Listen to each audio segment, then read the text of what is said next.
સપનું ખુલ્લી આંખે જોવું જોઈએ, કારણ કે બંધ આંખે સપના બરોબર હોતા નથી તો વિખી જાય છે. તે તમને ટોણો માર્યો છે, અત્યારે એમને ગિલ્ટી તો ફીલ થતું જ હશે કે મેં જે વ્યક્તિને ટોણો માર્યો છે આજે એ વ્યક્તિ આખી દુનિયાને હસાવી રહ્યો છે. એને મારો થેલો ઉપાડેલો છે. ઓહ, સમય બદલી ગયો. મારી સામે દીકરી મળી ગઈ, હું 5000 રૂપિયા લાવી ન શક્યો, મારી દીકરીને બચાવી ન શક્યો, અને હું 2 કલાક સુધી બેહી હતો. મારી દીકરી મારી સામે મળી જઈ.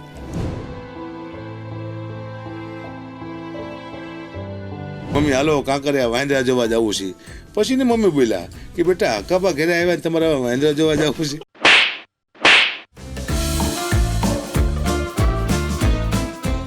ફોન આવ્યો, કદાચ તમે આવો તો જીજીને કાઢી જવા પડે, છેલ્લી વાર જો દીકરીને બાપનું મોઢું જોવું હોય તાત્કાલિક આવી જાઓ. ત્રીજી વાર ₹800 છે લીધા. હું જો આંખું ખોલીને મારું મગજ્યું તેથી જીજી તમે નહીં મરો, હું ભાડા ખર્ચી મરી જઈશ. આજ મરું કાલ મરું, મરી જાઓ. મરી ગયા. Denied.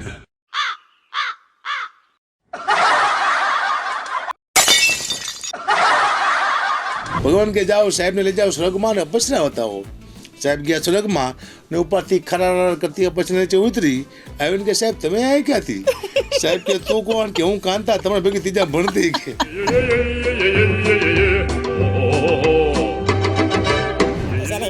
ઉઠતા હોય છે, ઉઠ્યા હોય સવારમાં ઉઠી આમ 4 વાગે હોટલમાં આમ વાર થઈ ગયા ઊભા, જાણે મળી ગયેલો કાગડો કાઢ્યો પાણીમાં એવું લાગે. પૂછી અકાબા શું? અકાબા જ છે તો ઓળખતા નથી, અમારે એવા થઈ ગયા હોય છે.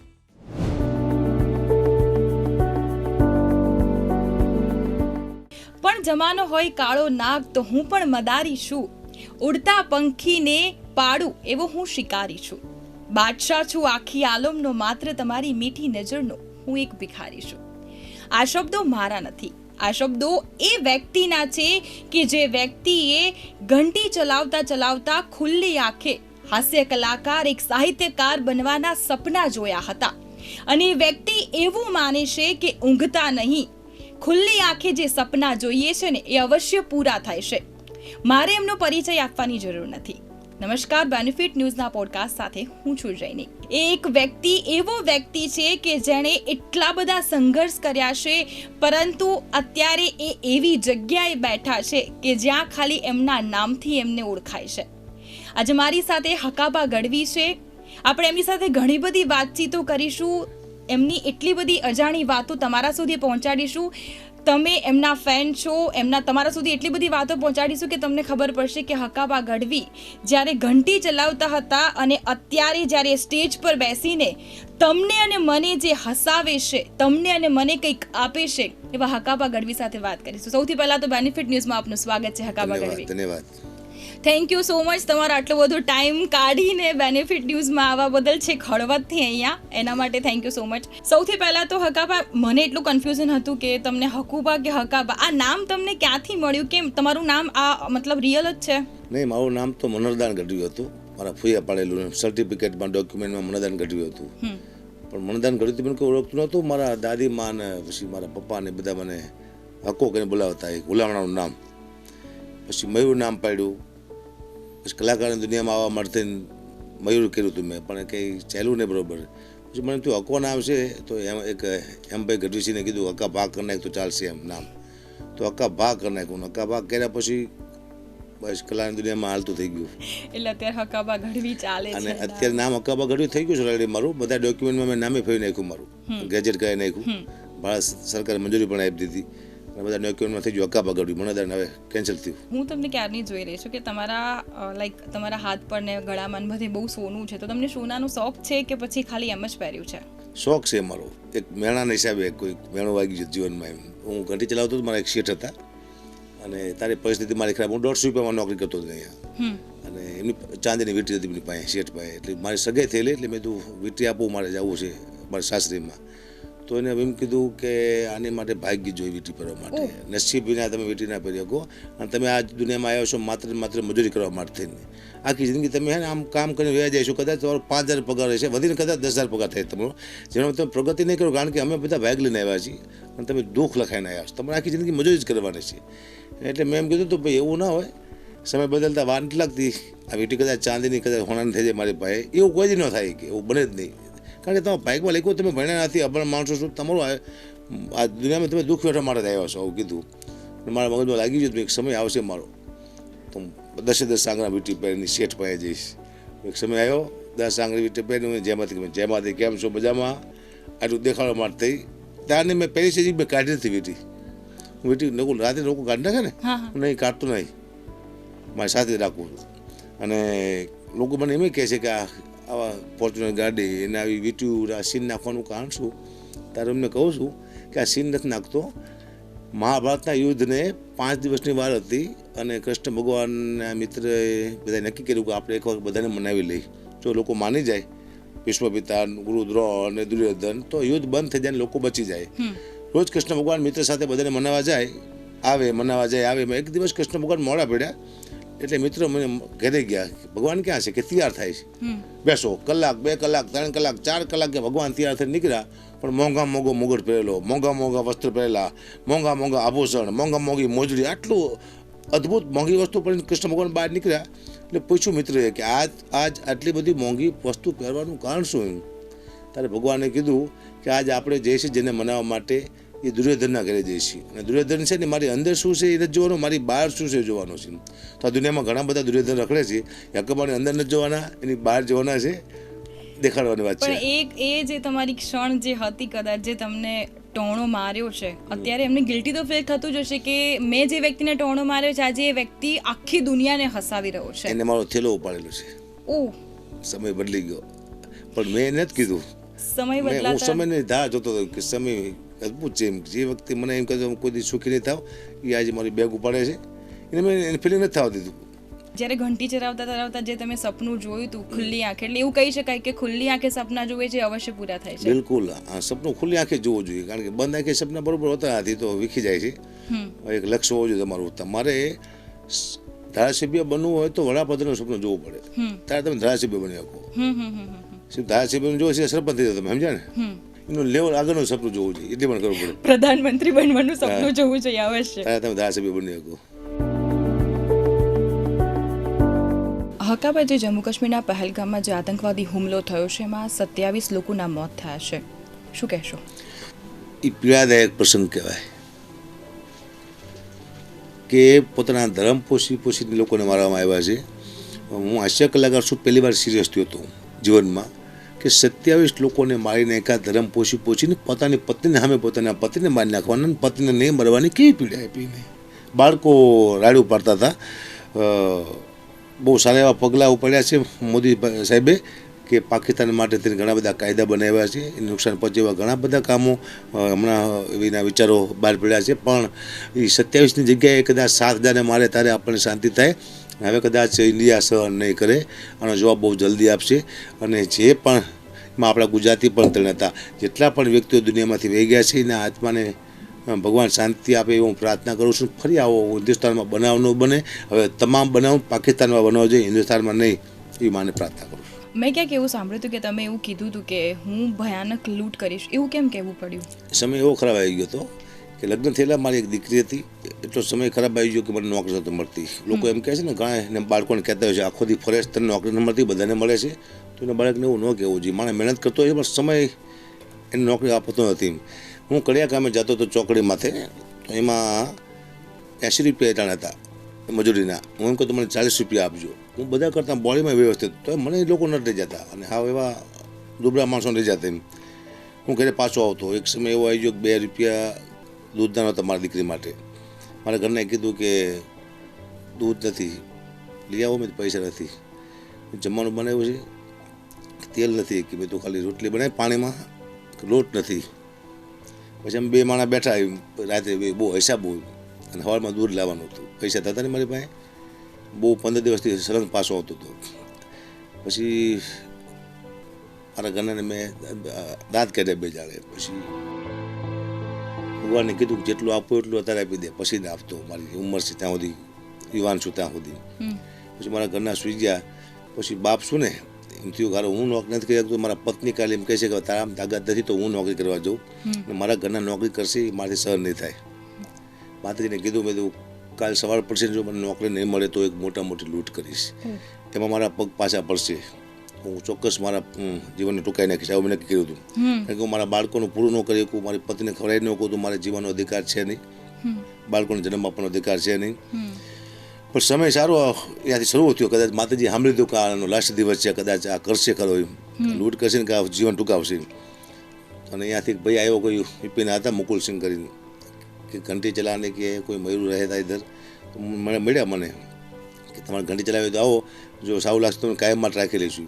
પછી એ ઘંટી ચલાવવા ગયો, અહીંયાથી મારું સફર ચાલુ થયું. પછી ચાલતું ચાલતું પછી અહીંયા સુધી પહોંચ્યા. તમે નાનપણમાં મમ્મીને ગુમાવ્યા છે અને એ વિચારવું બહુ જ અશક્ય છે. જ્યારે નાનું બાળક હોય તેને સૌથી વધારે જરૂર હોય ને તો માની જ હોય છે, માનો જ ખોળો આપણને જોઈતો હોય છે. તમે નાનપણમાં જ માને ગુમાવ્યા છે.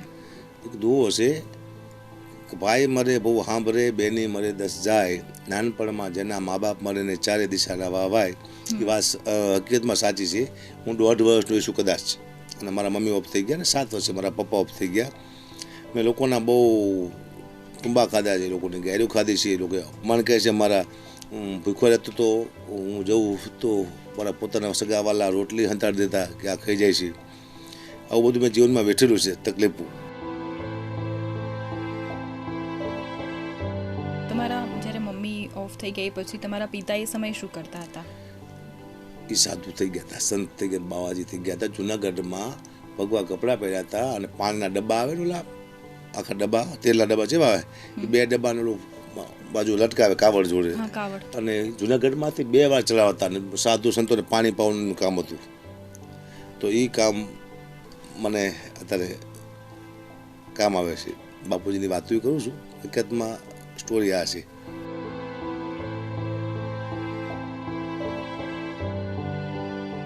ઓકે, એટલે મતલબ એ સમયે તમે નાના જ હશો તો તમને મોટા કોણે કર્યા? દાદીમાએ, મારા ભગવાન એ મને મોટા કર્યા. આખા ગામના કામ કરતાં કરતાં બહુ દુઃખ વેઠીને મને મોટો કર્યો દાદીમાએ મારા.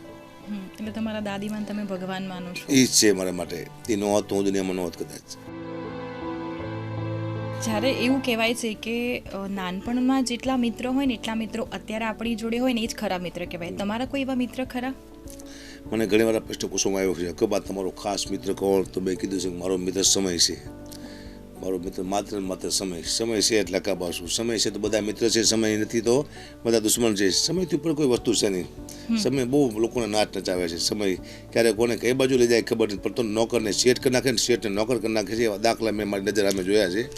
સમય મારો મિત્ર છે. મેં જ્યાં સુધી જોયું છે ને ત્યાં સુધી બધા કલાકારો પાસે ફોર્ચ્યુનર ગાડી હોય છે. એવું કેમ? બધા પાસે ફોર્ચ્યુનર જ કેમ હોય છે? પચવાની શક્યતા વધારે હોય છે.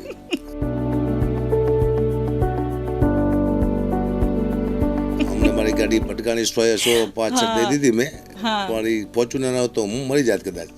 અને ભગવાનની કૃપા માતાજીની એટલે બચી ગયા. ફોર્ચ્યુનર રાખવી જરૂર છે, કારણ કે રોજ રોડમાંથી ચાલવાનું, હાઈવેમાંથી ચાલવાનું. આયુષ્ય બહુ ટૂંકું હોય છે કલાકારનું. ક્યારે ઉપડી જાય છે ખબર નથી પડવાની. લોકો એમ કે કલાકારની જિંદગી સારી છે, આનંદ કરે છે, મોજ કરે છે, પણ એવું કંઈ છે નહીં. આમ ખૂતા હોય છે, તૂટ્યા વાળી સવારમાં ઉઠી આમ 4 વાગ્યે હોટલમાં આમ વાર થઈ ગયા ઊભા, આમ જાણે મરી ગયેલો કાગડો કાઢ્યો પાણીમાં તેવું લાગે. પૂછી અકાબા શું? અકાબા જ છીએ. લોકો ઓળખતા નથી સવારમાં, એવા થઈ ગયા હોય છે. એવું કંઈ છે નહીં. ખૂતા હોય છે, તૂટ્યા વાળી સવારમાં ઉઠી આમ 4 વાગ્યે હોટલમાં આમ વાર થઈ ગયા ઊભા, આમ જાણે મરી ગયેલો કાગડો કાઢ્યો પાણીમાં તેવું લાગે. પૂછી અકાબા શું? અકાબા જ છીએ. લોકો ઓળખતા નથી સવારમાં, એવા થઈ ગયા હોય છે. તમને ક્યારે એવું લાગ્યું કે તમારે હાસ્ય કલાકાર બનવું છે? ક્યારે પહેલી વખત સાહિત્ય કલાકારની સફર તમારી ક્યાંથી શરૂ થઈ હતી? હું ઘંટી ચલાવતો અને હું જે બોલતો ને તો બેનું દીકરી બધા આવતા ધરાવવા માટે, હસતા બહુ. કોઈ પણ વસ્તુ બોલું લોકો દાંત કાઢતા. એટલું કંઈક તો ટોન છે મારા ગળામાં. મારા બોલવાથી લોકોને હસવું આવે છે. પછી રાણેસર ગામ છે, પહેલાં હું અહીંયા સાંભળવા ગયો હતો પ્રોગ્રામ. એમાં ગોવિંદ પાલિયા કલાકાર હતા ને મેં કીધું મારે 2 મિનિટ બોલવું છે. તો એનો રાઉન્ડ હતો ને કે અકાબા હકોભાઈ ગઢવી આવ્યો છે ને આપણે 2-3 મેં સાંભળ્યો છે એટલે મજા આવે છે. આપણે સાંભળી પાછો તો મને સ્ટેજમાંથી બહાર ને 5-7 જોક બોલ્યો હતો. લોકો બહુ ખુશ થયા હતા. અહીંયાથી પછી મને કહેવામાં આવ્યું કે કોઈ આવ્યું મને કે તમે કેટલા પૈસા લો છો? તારો પૈસા છે ને પ્રોગ્રામના. તમે કેટલા આપશો? કે 500 રૂપિયા આપશો. હવે હું જ્યારે 50 રૂપિયા કમાતો ત્યારે મને 500 રૂપિયા આપવામાં આવ્યા. તો એમ તો આ ધંધો કરવા જેવો ખરો. ત્યાંથી હાલ તો થયું છે ભાઈ, ઊભું નથી થયું. તમે વાત કરી કે 50 રૂપિયા જ્યારે તમે ઘંટી ચલાવતા હતા ત્યારે મળ્યા અને ત્યાંથી 500 એ પહોંચ્યા. જ્યારે 500 રૂપિયા હાથમાં આવ્યા તમારા પહેલા દિવસે, એ દિવસે તમારી ખુશી કેવી હતી ને તમે એ દિવસે શું કર્યું હતું એ 500 રૂપિયાનું? અત્યારે કદાચ 3 લાખ રૂપિયા આપે તો એવી ખુશી ન હોય. 500માં ખુશી હતી. હું 500માં બહુ ખુશ થઈ ગયો હતી. 50 રૂપિયાના કપડાં આવતા ત્યારે મને યાદ છે, 50 રૂપિયાના. તો ઘરના બધા કપડાં લઈ આવ્યો. 500 રૂપિયા બહુ મહત્વના બની ગયા મારા માટે. મને ઊંઘે નથી આવતી ખાલી 500 રૂપિયાવાળા ગરબા એટલે બહુ મહત્વના હતા. તમારો એક એવો પણ બી સમય હતો કે જ્યારે તમે ડુંગળીના ફોતરા ખાઈને તમારો દિવસ કાઢ્યો છે. એ સમયે એવું કહીએ કે આપણે એ સમયને યાદ ના કરીએ તો વધારે સારું, પણ એ સમયથી જ અહીંયા તમે પહોંચ્યા છો અત્યારે. એ સમય વેઠીને જ તમે અહીંયા આજે હાસ્ય કલાકાર બહુ જ મોટા બન્યા છો. શું કહેશો? એ સમય એવો હતો કે મા બાપ મરી ગયા પછી હું રહેતો હતો મોહારમાં અહીંયા વાડીમાં, એટલે મારા દાદીમાં લેવા આવ્યા હતા. મને ભૂખ લાગી છે, ઓલા ડુંગળીના ફોતરા હું ખાતો હતો, નાનો હતો ને ફોતરા. દાદીમાં જોઈ ગયા અને હું લઈ જાઉં મારે હારે કે છોકરો મરી જાય છે અને કેટલી ભૂખે છે, ડુંગળીના ફોતરામાં ખાય છે છોકરો. મારા દાદીમાએ કીધું બેટા તું ડુંગળીના ફોતરા ખાતો તો અહીંયાથી મેં તને ઉપાડ્યો છે. અને દાદીમાં લાયા મને ડુંગળીના ફોતરેથી સોતરા કાઢે એવો કરી નાખ્યું મને અત્યારે. દાદીમાં યાદ બહુ આવતા હશે. હા, દાદીમાં ભગવાન છે અમારા. હકાબા, સુખમાં મજા છે કે દુઃખમાં મજા છે? બેમાં મજા ન આવી. કેમ એવું? સુખમાં ને એટલે દુઃખમાં જે જોતું હતું એ હતું નહીં. અત્યારે છે તો મજાથી આવતી. મને ભૂખ લાગતી હતી દુઃખમાં તો ખાવાનું નહોતું. અત્યારે ખાવાનું છે તો ભૂખ નહીં લાગતી. આજ કેટલા વાગ્યા છે અત્યારે તો હું હજી ભૂખો જ છું, જમ્યો નથી. ભૂખ લાગતી તો શું કરવાનું? એટલે દુઃખમાં સુખમાં મજા ન હોય.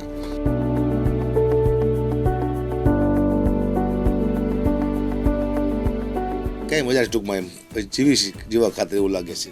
કોઈને મજા નથી મારી નહીં. હું તો બધા કદાચ તમને પણ મજા નહીં હોય સુખમાં દુઃખમાં. તમે કહેતા નહીં, હું કહી દઉં છું. કઈ મજા નથી આવતી. હકાબાના જીવનનું લક્ષ્ય શું છે?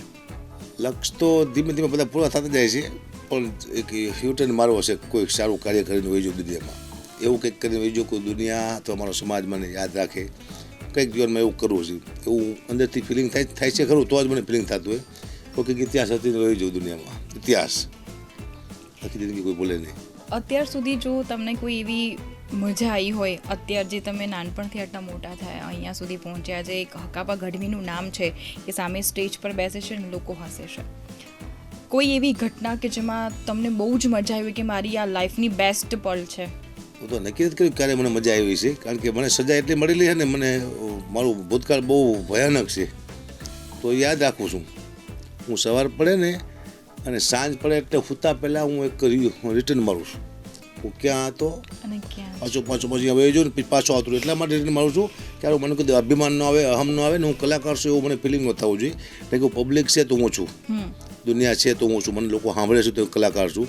તો મને એવું અભિમાન ન હોવું જોઈએ. હું કોઈને આમ ફોટા પાડવા ના પાડવું, કોઈને વિડીયો બનાવવા ના પાડવું, કોઈને ઇગ્નોર કરી નાખવું, આવું ન થવું જોઈએ. અને મજા તો મને જ્યારે એવું વિચાર્યું હતું મેં કે હું કલાકાર, હું ઘંટી ચલાવતો ત્યારે એક હાથ મારો થારામાં હોય ઘંટીના અને મારો માઇક હોય. આમ વિચારતો કીધું હું બહુ મોટો કલાકાર છું અને વંશ મોર થતું છે. લોકો તાલીઓ પાડતા છે, ભીખુદાન ગઢવી બધા સાંભળીને મને સાંભળતા છે. આવું સપનું હતું મારું, સાચું પડ્યું. સીધી તાલીઓ પહેલી વાર પડી સ્ટેજ માથે. વંશ મોર હકાબા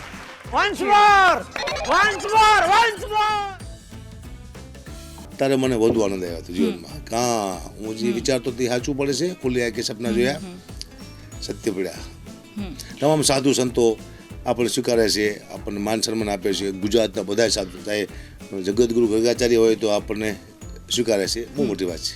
તમે જ્યારે ઘંટી ચલાવતા હતા ત્યારે તમારી આજુબાજુના જે લોકો હશે અને અત્યારે તમે જે જગ્યાએ છો, હકાબા ગઢવી નામ છે, તો એ લોકો કઈ રીતે જોવે છે તમને? કઈ દ્રષ્ટિએ તમને અત્યારે જોવે છે જ્યારે એ સમયે તમે ઘંટી ચલાવતા હતા? મારા એવા મિત્ર હતા, દુઃખના સાથીઓ અમુક, જે મને 20 રૂપિયા ઓછીના આપતા, 10 રૂપિયા ઓછીના આપતા. એ લોકો એ જગ્યાએ છે, એ જગ્યાએ તે. અને સાતમ આઠમ આવતી ને ત્યારે અહીંયા જુગાર રમવા જતા અમે. સમજો, રૂપિયા જુગાર રમતા. હજી એ લોકો ઝૂંપડામાં જ રહેશે. હું કોઈ ભરવાડના છોકરા હતો, વણઝારાના છોકરા હતા, ઠાકોરના છોકરા હતા. આવા મારા મિત્ર હતા જે મને 5-10 રૂપિયાની મદદ કરતા. એ યાદ છે. પણ હું 12 મહિને એકવાર જઉં છું ને પાસે સાતમ આઠમ માટે જ જવું. 50,000 રૂપિયા લઈને, લાખ રૂપિયા લઈને દેવા માટે એમને હારી જવાના. હાલમાં હાલમાં જ જવું કે એ લોકોને દઈ દો. આમ આપીશ તો નહીં, એ લોકો એમને થાય છે. પણ ખોટું આવીને એમના 10,000 રૂપિયા એક બાટે દઈ દઉં ઓછા. અને એ લોકો મને ફોન જ કરતા હકાબા કે, એટલે મને દુઃખ લાગે. ઓલો હકો હશે ને એ જ બરોબર છું ને ભાઈ, તું મને ગાયરું દેતો તો મને મજા આવશે. ગાયરું દેવાનું શરૂ કરી, નહીં દેતા મજા ગાયરું. એટલે એ જ વસ્તુ છે મારે એ જોતું છે કે હજી મને હકો કે કોઈ ગાયર બોલતા મને મિત્ર મને ગાયર દે ફોનમાં તો મને મજા આવશે. પણ એ બધું હું હકાબા થઈ ગયો તો એ લોકો હકાબા કહેવા માંડ્યા છે. એ મજા નથી આવતી. મિત્રો મારા જૂના છે જે મને ગાળો દઈને બોલાવતા, મને મારી લેતા, એ પાછું ક્યારે આવે એવું. એટલે એ જ વસ્તુ છે કે તમે જે પહેલાંની લાઈફ જીવતા હતા એ ગમે છે કે અત્યારે લક્ઝરી લાઈફ જીવવા માંડ્યા છો? ગાડીમાં બેસવું, ઉઠવું, ઉતરવું, ત્યાં જવું, લોકોને હસાવવા, બસ આ બેમાંથી તમને કઈ વધારે લાઈફ ગમે છે? હું જ્યારે મજૂરી કરતો ત્યારે મને એમ થતું હતું કે ગાડી ક્યારે હોય મારી પાસે, બંગલા ક્યારે હોય, આવું સુખી થવાની ઈચ્છા થતી હતી. મારા ઘરના બે જમવા બેઠેલા, એટલે મારા ઘરનાએ મને કીધું કે આપણે ગાડીની બંગલા ક્યારે થાય છે.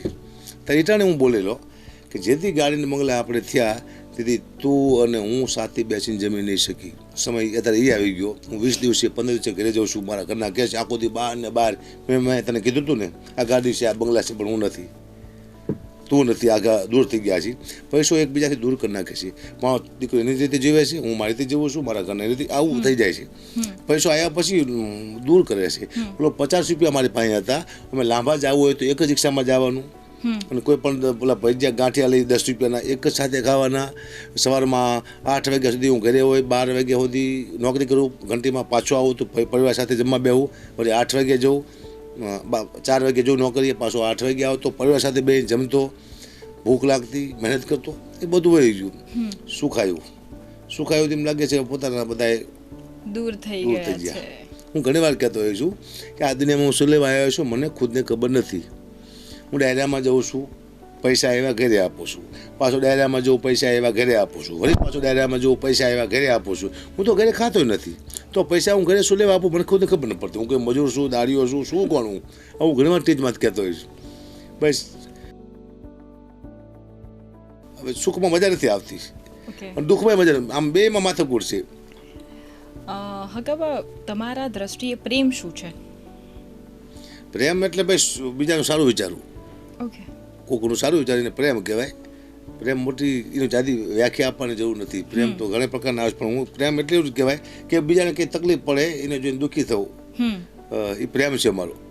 પ્રેમ હોય તો દુઃખ લાગે ને બીજાનું, કોઈ સારું કરવું, આવું મુદ્દો છે. પ્રેમની જાદી વ્યાખ્યા મને ખબર નથી પડતી. પ્રેમ એટલે ભગવાનનું રૂપ છે, અને ભગવાનના જે વિચારો એ આપણા થઈ જાય એને પ્રેમ કહેવાય. તમે પહેલો ડાયરો જ્યારે કર્યો ત્યારે જનતા તમને જ્યારે જોઈને ખુશ થઈ હશે, એ તમારો સમય કેવો હતો જ્યારે તમે ફર્સ્ટ ડાયરો કર્યો કે ના મારા કારણે સામેવાળી બેઠેલી વ્યક્તિ હસી રહી છે?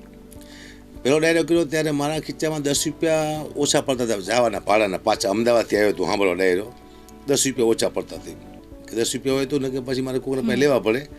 ઈટાણે મને બહેરો ને 5-6 ચોક કીધા, લોકો આનંદમાં આવી ગયા, અને મને 500 રૂપિયા નક્કી થયા ત્યારે મને એટલી ખુશી થઈ હતી. એ ખુશી પછી નથી આવી જીવનમાં.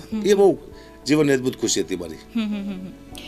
જ્યારે પણ કલાકારો સ્ટેજ પર ચડે છે એટલે ઘણી બધી ઓડિયન્સ જોવે છે, અને એ ઓડિયન્સને સંભાળવાની જવાબદારી કલાકારની હોય છે. તમે જ્યારે એ કલાકારી વ્યવસ્થિત રીતે નિભાવો છો ત્યારે સામેવાળું વ્યક્તિ બેસીને હસી શકે છે. એના વિશે શું કહેશો? કલાકાર માટે બહુ મોટી જિમ્મેદારી હોય છે. કલાકાર સમાજને કંઈક આપવા માટે આવ્યો છે. સમાજને મોટી અપેક્ષા છે કલાકાર પાસેથી કે કલાકાર કંઈક એવું બોલશે આપણા બાળકોને કંઈક મળશે. કલાકાર એને કહેવાય કે બે સમાજને ભેગા કરે, કલાકાર એને કહેવાય કે બે કુટુંબને ભેગા કરે, કલાકાર એને કહેવાય કે બે ભાઈઓને ભેગા કરી નાખે. એવી કોઈ વાત કરે જે આખું કુટુંબ એક થઈ જાય, એવી એમાંથી વાણી નીકળવી જોઈએ. કલાકાર બે સમાજને નોખા ન કરે, કલાકાર બે કુટુંબને નોખા ન કરે, કલાકાર બે ભાઈને નોખા ન કરે, એ કલાકાર નથી. કલાકાર માટે બહુ મોટી જિમ્મેદારી હોય છે. હું જ્યારે સ્ટેજમાંથી બોલતો હોય ત્યારે હું માતાજીને પ્રાર્થના કરતો હોઈશ કે મારાથી કોઈ એવી ભૂલ ન થાય જેથી કોઈ સમાજને, કોઈ વ્યક્તિને દુઃખ લાગે. હું આનંદ માટે કરું જોક્સ, હાસ્ય, કારણ કે જોક્સ એવી વસ્તુ છે કટાક્ષમાંથી કોઈ પણ વસ્તુનો વિરોધ કરો એટલે જોક્સ પેદા થાય. પણ છતાંય હું મારા પરિવારમાંથી જોક્સ કહું છું, કારણ કે એક સમય એવો આવી ગયો છે કે અત્યારે લોકોને દુઃખ લાગી જાય ને વળી પાછા લોકો વાયર જોઈને બેઠા ક્યાં ભૂલ કરે. આપણો ઈરાદો નથી હોતો કોઈ દુઃખ લગાડવાનો, પણ દુઃખ લાગી જાય છે. મને પ્રાર્થના કરતો હોઈશું કોઈ સમાજને મારાથી દુઃખ ન લાગે. પછી 52 વર્ષ થયા છે, 8 વર્ષ કાઢવા છે, જો વ્યવસ્થિત નીકળી જાય તો માને પ્રાર્થના કરું છું. હું જ્યારે નાનપણથી તમને જોઉં છું ત્યારથી તમારા કપડાં ઓલવેઝ વ્હાઇટ અને તમારી બ્લેક કલરની સોલ, એટલે તમારો દેખાવ જે છે એ છે. તો તમને આ 20 વર્ષથી તમે આ પહેરો છો, શેના કારણે? કેમ તમને એવું લાગે છે કે એક જ કપડાં પહેરવા છે? મારા મગજમાં એવું હતું કે ડ્રેસ, એડ્રેસ અને ફેસ કોઈ બદલવું નહીં.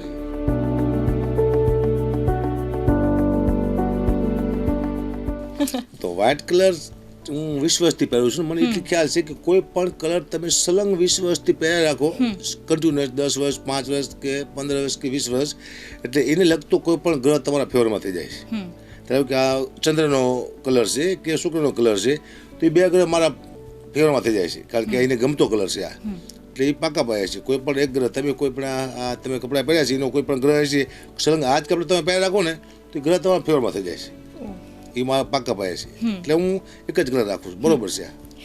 ઘણી વખત મેં તમારા ડાયરા બહુ બધા સાંભળ્યા છે. તમે તમારા જાતે તમારા ફેસ વિશે જ મતલબ બોલતા હોવ છો ને એના વિશે મજાક કરતા હોવ છો, કેમ એવું? મારું એવું છે કે બીજાને બદનામ કરવા કરતાં પોતે બદનામ થઈ જાઓ. કોકને બદનામ કરવાનો શું ફાયદો છે? એટલે હું પોતાના પરિવારમાંથી, પોતાના શરીરમાંથી મારા અવગુણ બહુ કહું છું મારા, કારણ કે મારામાં કોઈ ગુણ તો છે નહીં, તો મને ખુદને ખબર છે. એક ગુણ છે કે જે છે તમારા સામે બોલી નાખું છું ઓડિયન્સમાં. બીજા કોઈ સારા ગુણ એવું મને લાગતું નથી મારામાં કે જે હું દુનિયાને બતાવ્યું કે મારામાં સારા ગુણ છે. અવગુણ છે. હું કોઈ સારો વ્યક્તિ છું, મને કંઈક આવડે છે, હું જ્ઞાની માણસ છું, મારા સારા વિચાર છે, આવું હું કહી ના શકું. જેવો છું એવો સ્ટેજમાંથી આવી જાઉં છું. મારી કોઈ બીજી સાઈડ નથી. સ્ટેજમાંથી હોય અલગ હોય, નીચે ઉતરતા અલગ હોય એવું નથી. નીચે છું, સ્ટેજમાંથી છું, મારો કોઈ બીજી સાઈડ નથી. હું જેવો છું એવો દુનિયા સામે આવું છું, એટલે કદાચ મને દુનિયા સ્વીકારે છે કે આમાં કોઈ માથાકૂટ છે નહીં, જેવો છે એવું બોલ નાખે છે. અને હું જ્યારે બોલવાનો ત્યારે મને ખુદને ખબર નથી હોતી કે હું હવે શું બોલવાનો છું, પણ માતાજીની કૃપાથી વાંધોથી આવતો બધું હવળું થાય છે. સમય મિત્ર છે હું અત્યારે ટૂંકમાં. એટલે આ બોલવા પરથી એક વાત યાદ આવે છે કે ઘણી વખત કલાકારો વિવાદમાં સપડાતા હોય છે. તમે હજુ સુધી વિવાદમાં નથી આવ્યા? નહીં, હું પણ વિવાદમાં આવી શકું. શું કરવા કે જ્યારે હું કોઈ સમાજને નુકસાન થાય એવું બોલું તો સમાજની મજાકથી કોઈ નુકસાન નથી થતું, પણ મારા બોલવાથી સમાજમાં કંઈક તિરાડ પડતી હોય, સમાજમાં નુકસાન થતું હોય તો હું વિવાદમાં આવી શકું. તો મારે માફી પણ માગવી પડે. એવું હજી બોલાણું છે નહીં. કદાચ વખત દરબારના કે બ્રાહ્મણના કે ગઢવીના કે પટેલના કે ઠાકોરના કોઈ પણ સમાજના હું કદાચ જોક્સ બોલી જ હોય. જોક્સથી કોઈ સમાજને ફેર નથી પડતો. લોકો આનંદ કદાચ હસી કાઢશે, મૂર્ખ માણસો એ કદાચ ભૂલ કાઢે. જોક્સ તો લોકો હસાવવા માટે કે ખ્યાલ છે, પણ મારા બોલવાથી એનું નીચું દેખાય કોઈ પણ સમાજનું એવો જોક્સ પણ હું બોલું. દરબાર હોય કે બ્રાહ્મણ હોય કે પટેલ હોય, એને અમે કદાચ જોક્સ બોલ્યો હોઈશું દેવ પૂજકના, તો મારા બોલવાથી એનું નીચું દેખાય એવા જોક્સ નથી આવ્યા. પણ છતાંય હું ધ્યાન રાખું છું કે એવું ના બોલાય કે સમાજમાં બહુ નુકસાન થઈ જાય. નુકસાન થાય સમાજને એવું બોલીશ તો માફી માગવી પડશે મારે, અને વિવાદમાં હું આવી શકું, પણ માથી નહીં લાવે. તમારી દ્રષ્ટિએ મૂર્ખ વ્યક્તિ કોણ કહેવાય?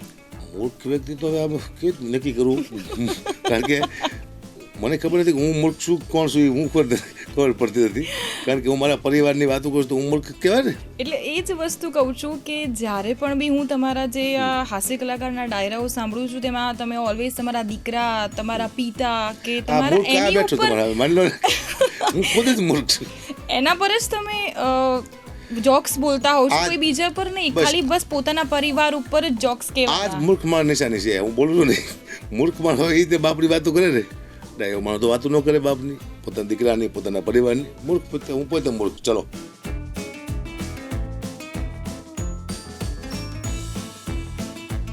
આ જ મૂર્ખ નિશાની છે. આ મૂર્ખ માણસ કોઈ મૂર્ખ ક્યાં ગોતો હતો? સામે બેઠો મૂર્ખ જ માણસ કહેવાય ને. કે મારા બાપની વાત મારે કરવાની હોય. ભગવાનજીને જન્મ આપ્યો, મને પેદા કર્યો, એને વાત મારે શું કરવી જોઈએ? હું સારું બોલે કોણ નથી પૂજીને છે. મા બાપની તો સેવા કરવી જોઈએ, મા બાપને સારું વિચારવું જોઈએ. તો મારા બાપુજીને મારા જોક્સ શું લેવા કહેવા પડે? પણ સમાજના જોક્સ કહેવાથી એક ડર લાગે છે. પરિવાર ચલાવવા માટે થઈ આપણે કંઈક તો કરવું પડશે. તો જોક્સ પિતાજીના કહેવા માંડ્યો, મારા પોતાના કહેવા માંડ્યો, મારા દીકરાના જોક કહું છું. મારી પત્નીના જોક્સ નથી કહેતો, મારી દીકરીના જોક્સ નથી કહેતો, જોક્સ નથી કહેતો, સારું બોલતો હોઈશું. કારણ કે બે પાત્રનું બાકાત રાખું છું. કારણ કે એ તો પૂજીને છે. સ્ત્રી છે ને, એનું અપમાન નહીં કરવાનું. સ્ત્રીનું અપમાન કર્યા પછી નુકસાનકારક હોય. સ્ત્રીથી ઉપર કોઈ છે નહીં. તમને જમવાનું ઘરનું વધારે ભાવે છે કે હોટલનું? મતલબ ઘરનું બહુ ભાવે છે, પણ બહારનું જ ખાઉં છું. ઘરનું મળતું નથી. ઘરનું બહુ ભાવે જમવાનું. 20 દિવસે એવો સમય આવે ત્યારે તો તમે પત્નીને ફરમાઈશ કરતા હશો ને કે આજે હું આવું છું ઘરે, બધું પતી ગયું છે તો જમવાનું બનાવીને રાખજો, લાઈક એ ટાઈપનું. હા, હું બહુ તીખું ખાઉં છું, ભયાનક. કલ્પના બહારનું તીખું. ઓલી અમેરિકાની ઓલી વસ્તુ આવે, શું કહેવાય ગઈ? પેરી વેફર. અચ્છા, ઓકે. એ બહુ તીખી આવે છે. એનામાંથી ઇનામ રહે. ક્રન્ચિક્સ ઇનામ છે. એક પટેલે મને લાવીને દીધી. મારા મિત્ર છે મહેશભાઈ પટેલ, દેગામના છે. એ કંઈક લાવ્યા હતા. મને ખબર નહીં કે હું એટલું તીખું ખાઉં છું ને તમે કલ્પના ના કરી શકું.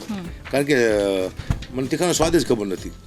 એ બે થઈને હું ખાઈ ગયો ખટ દઈને. એ આવે ને અમેરિકાની, એ ખાઈ ગયો. પછી મને કીધું કંઈ થયું? બધું નહીં, કંઈ નથી થયું. મને કે આ તો ઇનામ છે આની માથે અમેરિકામાં. તો અમેરિકા મારે પૈસા વેફર ખાવા જવું પડશે કીધું.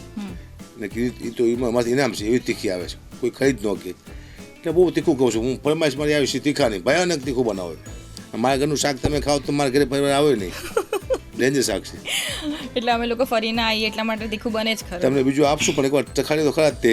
મને યાદ છે મારા થોડુંક શાક કર્યું હતું તીખું ભડકા જેવું, પછી મારા મામાની આપ્યું શાક. 15 મિનિટ પછી મારા મામા લાકડી લઈને આવ્યા. મને કે સાલા નાલાયક તે નાખવું છે શું શાક મળ્યું તો કે એટલે મને ખબર પડે મેં દવાખાને જઈ આમાં એવું અમે લુગડા ચાવી ગયા, બરફ ખાઈ ગયા, ગુલ્ફી ખાઈ ગયા, આઈસ્ક્રીમ ખબર તીખું જીભમાંથી જાતું નથી. શું નાખ્યું છે એ તો કે અમે દવાખાને જઈ પણ મને ખબર નહીં શું નાખ્યું. એવું ભયાનક તીખું શાક હતું. એટલે તમને કયું શાક વધારે ભાવે છે? તમારી ફરમાઈશ કઈ હોય વધારે? બટેકા ડુંગળીનું શાક વધારે હોય મારું. ઓકે, એ નોર્મલ બધાનું ફેવરેટ હોય. હા. અત્યારે હાસ્ય કલાકાર એટલે આપણે કેવું સામે બેસીને જોઈએ, વધારે છે ને અલગ અલગ સોશિયલ મીડિયા પર કોમેડી, સ્ટેન્ડઅપ કોમેડી બી વધારે ચાલતી હોય છે અને એમાં ગાળો બી લોકો બોલતા હોય છે. તો તમારા મતે જે તમે જે હાસ્ય કલાકારી કરો છો ને એ લોકો જે કરે છે એ બંનેમાં તમે શું ડિફરન્ટ જોવો છો? હું મારું કહી શકું, હું એટલા માટે હાસ્ય કરું છું કે મારા સમાજને ધ્યાનમાં લઉં છું. મારા સમાજ સામે કોઈ સમાજ આંગળી ચીંધો ન જોઈએ કે તમારો ઘડીનો દીકરો આવા ખરાબ જોક્સ બોલ્યો. ખરાબ જોક્સ મને આવડે છે પણ માતા, બેન, દીકરી આખો પરિવાર સાંભળી શકે એવા જોક્સ અત્યાર સુધી બોલ્યો છું. મારા જોક્સમાંથી કોઈ દીકરી ઊભી થઈને વહી ન જાય કેમ થાય થોડા ટીવી બંધ કરી દઈને, કારણ કે હું સંસ્કૃતિ નહીં સાચું. ખરાબ જોક્સ હું બોલીશ તો આ દેશનું, આ ગુજરાતનું થાય છે શું? હું સંસ્કૃતિનું પથારી ફેરવા મળીશ તો સારા જોક્સ બોલવાની કોશિશ કરું છું. આવડતા જોઈએ મને, બધા જોક્સ આવડે છે પણ મારું ના પાડે કે તું ગઢવી છું, માપમાં બોલો, જે થતું બરોબર છે. દુનિયા સાંભળી 5% લોકો ખરાબને મજા આવે છે, દાંત કાઢશે, પણ 95% લોકોને મજા નહીં આવે. તમારી નોંધ લેશે કે આ સારો મૂર્ખ માણસ છે. શું તો મૂર્ખ તો છે જ તે, પણ સદાય વધારે મૂર્ખ કે. તમે જ્યારે દીકરીની વાત કરી છે ત્યારે મને એટલો ખ્યાલ છે કે તમે તમારી પહેલી દીકરીને ખોઈ છે. શું એ સમયે શું ઘટ્યું હતું કે તમારી પહેલી દીકરી ખોવી પડી હતી? વિષય કર્યો હતો મારી દીકરીને અને એ વિષય એવો ચોંટી ગયો હતો ને હાંસીથી ખેંચી તોડ્યો હતો મેં વિષયને, એવો ચોંટી ગયો હતો. એટલે મને લાગ્યું મારી દીકરી રહેશે નહીં. હું દવાખાને લઈ ગયો, મારી પાસે 150 રૂપિયા હતા. LG દવાખાનું સરકારી, સાંભળજો સરકારી દવાખાના. આ બીજો અનુભવ છે મારો. મને લોકો કહે છે ને કે હમણાં દવાખાનામાં કબા તમે કલાકાર છો, તમારા લાઈનમાં ઊભો રહેવાની ઈચ્છા નથી. હું અત્યારે લાઈનમાં ઊભો છું, સુખી છું તોય, અને દુઃખી તો ત્યારે લાઈનમાં જતો દવાખાનામાં. હું 2 વખત લાઈનમાં હતો. દુનિયાને ખ્યાલ આવવો જોઈએ. એટલે વિષય કર્યો, હું લઈ ગયો LG દવાખાને સરકારીમાં. તો કોઈ ટ્રીટમેન્ટ નહોતી મારી દીકરી માટે. 5000 રૂપિયાની દવા લખી આપી. કોઈ ઇન્જેક્શન એવા પોઈઝનના મારવા પડે સામે, પોઈઝનના સામે ઇન્જેક્શન. તો મને ઇન્જેક્શન લખ્યા 5000ની દવા રિટર્ન લખી આપી હતી. મારી પાસે 150 રૂપિયા હતા. મેં કીધું સાહેબ તમે પણ થોડોક ટાઈમ આપો, હું લઈ આવું. કે કોઈ ટાઈમ નથી. મારી સામે દીકરી મળી ગઈ. હું 5000 રૂપિયા લાવી ન શક્યો, મારી દીકરીને બચાવી ન શક્યો.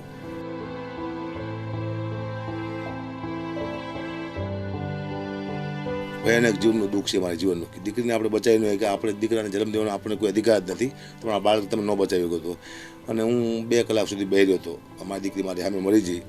કોઈ બેને વચમાં કીધું હતું જામનગરના કે અકાબા ગઢવી ડૉક્ટર તમને એમ કીધું કે લાઈનમાં ઉભા તમને દુઃખ લાગ્યું.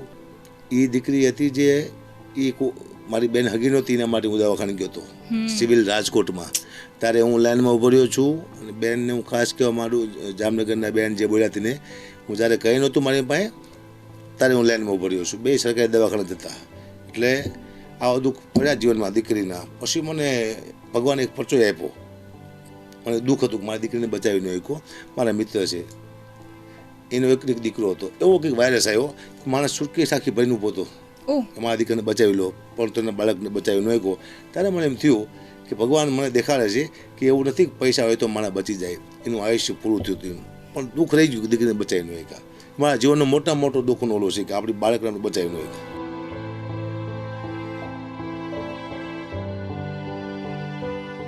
તમે જે વાત કરી કે આ જામનગરના બેને એક વિડીયો વાયરલ કર્યો તો એ બેન એવું બોલ્યા હતા કે બહુ રૂપિયો છે એટલે તમારે લાઈનમાં નથી ઊભું રહેવું, તમે તમારી સગી બેન માટે નહોતા કરતા વસ્તુ.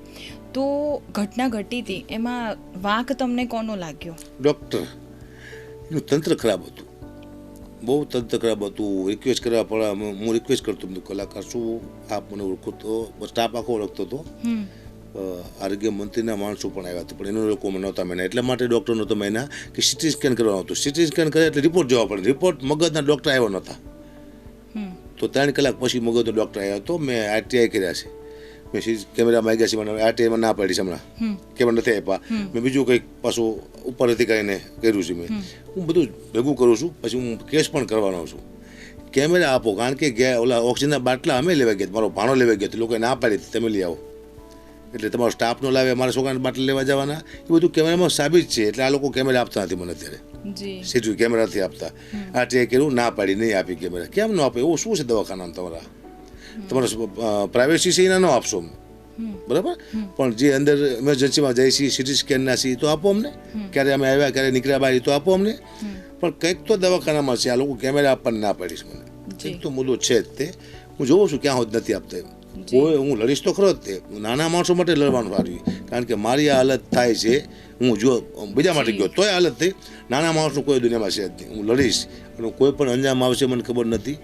હું કેમેરા માગીશ અને પત્રકાર ન્યૂઝમાં આપીશ કે જો આ કેમેરા મને ખોટો પાડવામાં આવ્યો છે. હક્કાબા તો 1 વાગે નીકળી ગયા હતા ને આવું બધું એના મેન એડિટરને બધા બોલતા હતા, સારા આવી ગયા હતા કે એ લોકો પૈસા કાંઈ જે ડૉક્ટર છે ને જે એનું પ્રાઇવેટ દવાખાનું છે એ પણ માહિતી મળી છે, એની માહિતી મારી પાસે આવી જશે. પ્રાઇવેટ દવાખાનું છે એ પ્રાઇવેટ દવાખાનામાં હોય છે, એના નામે જ દવાખાનું છે પાછું, એના ઘરવાળાના નામે જે બેન હતા એના એ પ્રાઇવેટ દવાખાના ચલાવે છે. સરકારીમાં તો એ લોકો ધ્યાન આપતા જ નથી. બધું મારા ધ્યાનમાં છે, હું જોઉં છું 2-3 ઓલી અરજી કરું છું પછી એફઆઈઆર કરવાનું. જી હકાબા, હાસ્ય કલાકાર જ્યારે પણ સ્ટેજ પર જાય એટલે લોકોને હસાવે છે એ બધું જ, પરંતુ એની પાછળની કહાની કંઈક અલગ હોય. લાઈક એ દર્દમાં જ જીવતા હોય અને એ લોકોને દર્દ કેમ દર્દ કેમ ભોગવવું પડતું હોય છે કે એ જગ્યાએથી જ અહીંયા પહોંચે છે. કરુણતાની ચરણસીમા પૂરી થાય પછી હાસ્યની શરૂઆત થાય છે. હાસ્યમાં દુઃખમાંથી આવતી, સુખમાંથી હાસ્ય જ નથી આવતું, કારણ કે સુખમાં મોટું દુઃખ હોય છે. કરુણતાની ચરણસીમા પૂરી થાય પછી હાસ્ય આવે છે. અંદરથી કલાકાર હું બોલું છું, હસાવું છું લોકોને, હું નથી હસી શકતો. લોકો કોઈ મારા દુનિયા છે પણ જો દાંત કરે છે પણ એને મારામાં નથી નાખી કે આ માણસ અંદરથી કેટલો દુઃખી છે, કે શું પીડા છે. અરે એની વાત તો જાવ તો મારા પરિવારને ખબર નથી હું અંદરથી કેટલો પીડાવું છું, શું તકલીફ એ છે એ હું જાણતો હોઉં છું. હવે દુઃખ તમારું દુનિયા સામે નહીં ગાવાનું, ના કે તમે લાચા થઈ જશો. તમારી મજબૂરી, તમારું દુઃખ દુનિયાને કોઈ દી બતાવો નહીં, કોઈ વાર રાખવાનું. અમુક મારી પીડાઓ છે હું નથી કહી શકતો, અંદરથી ઘૂંટાતો હોઉં છું, એટલે ત્યાં કદાચ હાસ્ય બહાર નીકળે છે. એ પીડામાંથી હાસ્ય થઈ જાય સીધું, મુદ્દો એ છે. એટલે એ વસ્તુ સાચી છે કે જ્યારે એક હાસ્ય કલાકાર લોકોને હસાવે છે પણ એની અંદર જે પીડા રહી છે ને એ કોઈ પાછળથી જોઈ નથી શકતો. તમારા માટે ભક્તિ શું છે? ભક્તિ મેં તો ભક્તિ કરી નથી. હું દીવા મેં કોઈ દી અગરબત્તી નથી કરી, કોઈક વાર કરી તો કોઈ કીધું એ કરો, મેં દીવા નથી કર્યા. હું દિલમાં રાખું છું માતાજીને, ભગવાનને. ભક્તિ આ હૃદયથી થાય, ભગવાનના અંદરથી લેવાનું. મોડા ધોવાડા કરે ભક્તિ નથી થતી, એ પાકા પાય છે. ભક્તિ તો કોઈનું સારું કરો એ ભક્તિ, કોઈનું સારું વિચારો એ ભક્તિ. જે ભગવાનના વિચાર છે એને ફોલો કરો એ જ ભક્તિ. ભગવાનને ગમે એવું કામ કરો એ ભક્તિ. બાકી દીવા ધૂપને આરતી પૂજાથી કોઈ ભક્તિ થતી નથી. એ હું મારું કહું છું પોતે. મેં કોઈથી દીવો નથી કર્યો, મેં ગીત પણ બનાવ્યું છે. ના દીવા કર્યા, ના ધૂપ કર્યા, ના અંતરથી તારા ધ્યાન ધેરા, સતાય માં તું ભેરે શું મારી, કેવી દયાળી દેવી શું તું મારી. હજારો સોગન તારા ખોટા મેં ખાધા, ઘણી બાકી છે એમાં તારી રે બાધા, છતાંય માતાજી ભેરે શું મારી, કેવી દયાળી દેવી તું મારી. એ ગીત પણ બનાવ્યું છે. માતાજીના ખોટા સોગન ખાઈ છે, દીવા નથી કરતા, પણ અંદરથી ભગવાનને યાદ કરો, અંદરથી કોઈનું સારું કરો, એ જ ભક્તિ છે. ભક્તિ કોઈ મોટી વ્યાખ્યા નથી. ભક્તિ એટલે તપસ્યા ભક્તિ નથી. તપ આમ 2 પગે ઉભા રહી જાઓ, 1 પગો રાખીને, એ તપ કહેવાય, ભક્તિ ન કહેવાય. ભક્તિ બીજાનું સારું કરે ભક્તિ. તમને જે મળ્યું છે તમને એવું લાગે છે કે નસીબથી મળ્યું છે? નસીબથી મળ્યું છે ભાઈ મારું તો. હું અત્યારે હાલમાં હું એમ માનું છું કે હું અભણ માણસ છું. 8 ચોપડી સુધી પડ્યો છું. 8 તો એટલે જબરજસ્તી પાસ કરી દેતા, 8 સુધી તો હજી અત્યારે કરી દેતા એમ. પણ હું અત્યારે કદાચ કલાકાર ન હોત તો મારું 500 રૂપિયા રોજ હોત, એથી વધારે ન હોત. 15,000 રૂપિયા પગાર હોત મારે. આ ભાગ્યથી મળ્યું છે. કોઈ કામ કરી જોઈએ, કોઈ ગ્રહ કામ કરી જોઈએ, મા બાપના આશીર્વાદ કામ કરી જાય, કોઈ કુળદેવી કામ કરી જાય, પરમાત્માની કોઈ શક્તિ છે. હું ઘણી વાર કહું છું કે દુનિયામાં તમને કાંઈ ન આવડતું હોય તમે આગળ વધવા માંડો, તમારે એમ નહીં માનવાનું કે મને કંઈક આવડે છે. તમને કાંઈ ન આવડતું હોય તમારે તરક્કી થવા માંડે, તમારે એમ નહીં માનવાનું કે મને કંઈક આવડે છે. કોઈ શક્તિ છે જે તમને ધક્કો મારે છે. ચાહે તમારા મા બાપના આશીર્વાદ હોય, તમારી કુળદેવના આશીર્વાદ હોય, તમારા ઈષ્ટદેવના આશીર્વાદ હોય, અથવા તમારા ગુરુના આશીર્વાદ હોય. કોઈક ધક્કો મારે છે મકાપાને, કોઈક શક્તિ ધક્કો તો મારે છે પાકા પાએ. અહીંયા સુધી 5-10 જોક લઈને નકાપા ન પહોંચે. કોઈ મારી પાછળ છે એ પાકા પાએ. જી તમને લગ્ન જીવનની કેટલા વર્ષ થયા? 26 વર્ષ થયા. એ તો યાદ જ રહેશે મને આખી. તમને એવું લાગે છે કે પતિની જે સફળતા પાછળ એક પત્નીનો આ હાથ અવશ્ય હોય છે જ? હા પાકા ભાઈ, મારી પત્નીનો પૂરેપૂરો હાથ છે. પત્નીની ઈચ્છાથી જ હું કલાકાર થયો છું. પત્નીએ બહુ સપોર્ટ કર્યો. વફાદાર પત્ની છે મારી. હું એને વફાદાર નથી. એ વફાદારી પાકા પાય ગેરંટી. હું એને ગેરંટી લઉં. હું એને વફાદાર નથી. મારી પત્ની મને વફાદાર છે 100%. મને કોઈથી શક નથી કર્યો. હું આખોથી બહાર હોય, મને પૂછ્યું હતી દેરીજ પણ કલાકાર મારી સાથે હોય છે, તમે ક્યાં જાઓ છો, શું કરો છો, વિડીયો કોલ કર્યો, કોઈ એક જ ફોન આવે, આવવાનો શોખ નથી આવવાનો. કોઈને કે આમ છે તેમ છે તો એ માનતી નથી.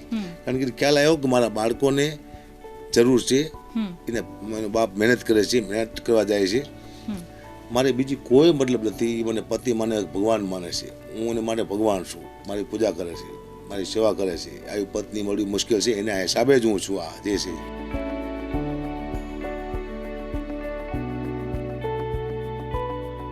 ક્યારેક ઘરમાં ઝઘડો થતો હોય તો એવું બની શકે કે કારણ કે આ સામે તો હકાપા ઘડવી છે, હાસ્ય કલાકાર છે, પત્નીને 2 મિનિટમાં મનાઈ લેશે હસીને, એવું કોઈ થયું છે ખરું ક્યારે? ઝઘડો થઈ જાય, મહિનામાં એકાદી વ્યવહાર થઈ જાય, પણ હું ઝઘડાની પથારી ફેરી નાખું છું. એટલે એવું કોઈ ઇન્સિડન્ટ કે તમે તમારા વાઈફને લાઈક જોક્સ કહીને મનાઈ દીધું હોય કે હા ભાઈ મેં જોક્સ કહી દીધું ને હસી લીધું એટલે પતી ગયું? હા, હું કોમેડી જ કરી નાખું છું. ઝઘડો કરી મને ખ્યાલ આવી જાય કે આ વાત છે, મારે ઝઘડો કરશે જ તે. ઘડીક બોલે એટલે હું શાંત, મૌન છે ને એ માન બાંધી નાખીશ. હું બેઠો બેઠો આંભળતો બોલું જ નહીં. બોલશે નહીં, હવે મોઢામાંથી મગ ભર્યા છે, હા હું બોલશે નહીં એટલે હું બોલું જ નહીં. પછી કાલે જોક કહું કે ભાઈ ભૂલ થઈ જાય છે તમારા બાપુજીની, કે આવા દુઃખમાં તમને નાખી દીધા છે અને એવો નરાધમ માણસ તમને મળ્યો છે, આવું ન થવું જવું બધું બોલું લીધું. એ હસવા માંડે. ઘડીમાં ઝઘડો પૂરો થઈ જાય મારો. મારા બાળકો બધા સપોર્ટ કરે ઝઘડામાં. તમારે 2 દીકરી ને 1 દીકરો છે. એક દીકરી, કદાચ મેં એવું સાંભળ્યું, તમે હમણાં કદાચ મને વાત બી કરી કે તમારી દીકરી શિવ ભક્ત બહુ છે. હા, એ મારી દીકરી છે મોટી, નામ આરતી બા છે. એને પગે લગાવ્યા સિવાય હું નથી, એના દર્શન કર્યા છે હું હજી ઘરની બહાર નથી નીકળ્યો પગે લગાવ્યા સિવાય. પરમ ભક્ત શિવની એક જ ઈચ્છા, શિવ લગ્ન કોઈ વાતે કરવાની ના પાડે છે. ઇન્દ્ર બાપુએ પણ કીધેલું, ઘણા જગતગુરુએ પણ કીધું, પણ નહીં, હું લગ્ન નથી કરવાની. અને મેં ઘણી વાર કીધેલું બેટા લગ્ન કરી લે, હું નહીં તારું શું થાય છે. એને મને એવો સવાલ કર્યો, તમે આગળ શું થવાનું તમને ખ્યાલ છે પપ્પા? કીધું ના, શાંતિ રાખો. અચાનક મને ગીતા આપી કે પપ્પા આમાં તમારા હર એક પ્રશ્ન જવાબ છે. ગીતામાં કોઈ પણ પ્રશ્ન, કોઈ પણ પન્નું ખોલશો ગીતામાં જવાબ હોય. તમે પણ ટ્રાય કરજો, ન કરી હોય તો. તમને કોઈ પણ પ્રશ્ન મૂંઝવતો હોય છે, ગીતાનું કોઈ પણ પન્નું ખોલશો એનો જવાબ હોય છે. બેન અદભુત છે ગીતા. એટલે મારા દીકરીને કીધું પાકા ભાઈ આમાં જવાબ છે કે હા. એટલે મેં આમ ગીતા લીધી. એટલે મને એક ચિંતા થાય છે કે આ દીકરી લગ્ન કરવાની કેમ ના પાડે છે. આમ કરીને આમ ગીતા ખોલી, આજુબાજુના 2 પાના કોરા નીકળ્યા. ગીતામાં પાના કોરા ન હોય. પછી મેં કીધું હું તારા લગ્ન નહીં કરું, અને એને પગે લાગે છે હું જાતો નથી. મારી દીકરીને શિવથી ઉપર એની કંઈ છે જ નહીં. નાની દીકરી છે લગ્નની હગાઈ કરી નાખી મેં. હા, શિવનું મંદિર બનાવવું છે એવી ઈચ્છા છે. શિવનું મંદિર બનાવી દો. શિવનું મંદિર એકલો માણસ ન બને શકે, એમાં બીજા 5 જણાની જરૂર પડે. એક વ્યક્તિનો બને શકે. તો 5 માણસ ગોતું છું, 5 હજાર વાળા એક બનાવી દીધી મારી દીકરીનું શિવનું મંદિર. એની ભક્તિ છે અદભુત, હાલે છે. કહું છું કોઈ શક્તિ છે ઘરમાં, કદાચ હોય બહાર શક્તિ. એવું કહેવાય કે મોરના ઈંડાને ચિતરવા ના પડે. તમારો એક દીકરો છે, તો શું તમે ઈચ્છો છો કે તમારો દીકરો તમારા જેમ હાસ્ય કલાકાર બને? હાસ્ય કલાકાર નહીં, કોઈ કલાકાર ન બનવું જોઈએ મારો દીકરો. મેં જોઈ છે આ દુનિયા, જેવું દેખાય છે એવું હોતું નથી. સ્ટેજમાંથી જે રંગીન દુનિયા દેખાય છે એ પડદો ખોટો છે. તમે જુઓ એવું કોઈ બહુ ખતરનાક વસ્તુ સ્ટેજ છે, ડેન્જર. તમારા વિચારને હીન કરી નાખી એ વસ્તુ છે. મારા દીકરાની કલાકારની મારો દીકરો માફી માગી માગીને મરી જાય છે બિચારો દુનિયાની. એને ખબર નથી દુનિયા કેવી છે, કેટલા ફોનો આવે છે, કેટલા ટોર્ચર થાય છે, કેટલા આમ શું બોલ્યા ને તેમ શું બોલ્યા ને આવું બધું કલાકારમાંથી અત્યારે રોજરી થાય છે. એ મારા દીકરા મારે નથી થવા દેવો, કારણ કે એને ભણાવવો છે. ન ભણે તો એટલું તો કમાણો છું કે મારે ધંધો કરી શકશે. તમારા અમુક જોક્સ દીકરીઓ પર વધારે હોય છે અને દીકરીઓને એ બહુ સારા મેસેજ જતા હોય છે, તો એમાંથી કોઈ થઈ જાય? હા, એ મારી હકીકત કહાની છે કે મારા નવા લગ્ન થયા અને મારો 1200 રૂપિયા પગાર હતો અને મારી નોકરી તૂટી ગઈ. હું રોડમાંથી આવી ગયો અને મારા શાળાનો ફોન આવ્યો, મારા શાળાનો, કે જીજી બહુ બીમાર છે. જીજી એટલે મારા સસરા. અમે સસરાને જીજી કહે, દરબાર હોય, ગઢી હોય, બાપને જીજી કહેતા પહેલાં. હવે બદલાનો પપ્પા આવી ગયા છે, બાપુજી આવી જાય, જીજી કહેતા. એટલે મારા સસરાને અમે જીજી કહેતા કે જીજી બહુ બીમાર છે, દીકરીને બાપનું મોઢું જોવે, તાત્કાલિક કૃપા આવી જાઓ. એટલે મારી પાસે પૈસા હતા નહીં, એટલે મેં 800 રૂપિયા ઓછા લીધા. મેં દીકરીને છેલ્લી વાર બાપનું મોઢું દેખાડી દઉં. એને લઈને ગયો જામનગર. જીજી હોતેલા બેભાન થઈને હલે ચલે. મેં દીકરી કે જીજી આંખો ખોલી. મારા સીધા 800 રૂપિયા જ્યાં, જીજી હાજર થઈ ગયા. એટલે હું પાછો આવતો રહ્યો. અઠવાડિયા પછી પાછો જ ગયો. ફોન આવ્યો, કદાચ તમે આવો તો જીજીને કાઢી જવા પડે, છેલ્લી વાર જો દીકરીને બાપનું મોઢું જોવું હોય તાત્કાલિક આવી જાઓ. મેં બીજી વાર ₹800 ઓછા લીધા. હું જ્યો જીજી બેબા તને હોતેલા હલે ચલે જઈને મરી જઈને ઘોવું પડ્યું. દીકરી કે જીજી ત્યાં પાછી આખું ખોલી મારો 800 ₹800 બોચું આવી ગયું. હું પાછો આવતો રહ્યો. 1 મહિના પછી છેલ્લો ફોન આવ્યો, કદાચ તમે આવો તો જીજીને કાઢી જવા પડે, જીજીના મોઢામાં તુલસીના પાન નાખી દીધા છે, જીવ દસમાદાર વહી ગયો છે, કદાચ તમે આવો તો જીજીને કાઢી જવા પડે, છેલ્લી વાર દીકરીને બાપનું મોઢું જોવું એકાબાદ તાત્કાલિક આવી જાઓ. મેં ત્રીજી વાર ₹800 ઓછા લીધા. હું જ્યો જીજી હોતેલા બેબા હલે ચલે. એની દીકરી કે જીજી આખું ખોલીને મારું મગજ્યું તે દી. જીજી તમે નહીં મરો, હું ભાડા ખર્ચી મરી જઈશ. આજ મરું કાલ મરું, મરી જાઓ. મરી ગયા. Denied.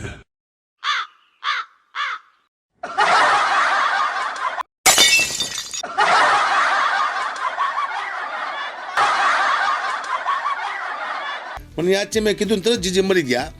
પણ મુદ્દો શું હતો, મેં પહેલી વાર એક દીકરીની તાકાત જોઈ. બેન બાપને 3 વખત જીવતો કર્યો. મરી ગયા પછી કોઈ બાપને જીવતો કરે દુનિયામાં એક જ પાત્ર છે, માત્ર ને માત્ર દીકરી કે બાપને મરી ગયા પછી જીવતો કરી નાખે. આ મુદ્દો છે. મને શિક્ષક વાળી બી વાત છે, અપ્સરા વાળી કંઈક છે, તમે જોક્સ કહો છો. જી સાહેબ રિટાયર થયા શિક્ષક. પછી સાહેબને વિચાર આવ્યો કે મેં જીવનમાં કોઈ જલસા ન કર્યા. મારા જેવો જ વિચાર આવ્યો ને સાહેબને કે આ બીડી ન પીધી, તમાકુ ન ખાધી, આવું એની ઈચ્છા થઈ કે આવું મેં કંઈ કર્યું નહીં. સાહેબને એમ થયું કે હું રિટાયર થઈ ગયો છું, હવે મને ક્યાં કોઈ જોવે છે, હવે મારી બધી ઈચ્છા પૂરી કરી લઉં. સાહેબ ગયા દુકાને કે 2 રૂપિયાની તમાકુ આપો. ઓલો છોકરો કે સાહેબ તમે ક્યાંથી, કે તું કોણ, કે હું છગન તમારા ભેગો નવમામાં ભણતો. સાહેબ અહીંયાથી ભાઈ કે હજી આપણને ઓળખે છે. જ્યાં બીજી દુકાને કે 2 રૂપિયાની બીડી આપણને. ઓલો છોકરો કે સાહેબ તમે અહીં ક્યાંથી, તું કોણ, કે હું મગન 12મામાં તમારા ભેગો ભણતો. સાહેબ અહીંયાથી ભાઈ કે હજી અહીંયા આપણને ઓળખે છે. છેલ્લે સાહેબ મરી ગયા. ઉપર ગયા તો ભગવાને કીધું કે સાહેબ તમારું પુણ્ય બહુ સારું છે, તમને 15 મિનિટનું સ્વર્ગ આપવાનું છે, તમારી કોઈ છેલ્લી ઈચ્છા કરી. સાહેબને એમ થયું કે અહીંયા ક્યાં મને કોઈ ઓળખે છે, અહીંયા તો મારી બધી ઈચ્છા પૂરી કરી લઉં. સાહેબ કે ભગવાન મેં એવું સાંભળ્યું છે કે અહીંયા અપસરાયું હોય. સાહેબ ભગવાન કે અપસરાયું હોય બસ, કે મારે અપસરા જોયું છે. ભગવાન કે જાઓ સાહેબને લઈ જાઓ સ્વર્ગમાં ને અપસરા બતાવો. સાહેબ ગયા સ્વર્ગમાં ને ઉપરથી ખરાર કરતી અપસરા નીચે ઉતરી આવીને કે સાહેબ તમે અહીંયા ક્યાંથી. સાહેબ કે તું કોણ, કે હું કાંતા તમારા ભેગી ત્રીજા ભણતી. કે એટલે અમુક માણસ મરી જાય ને શાંતિ ન મળે.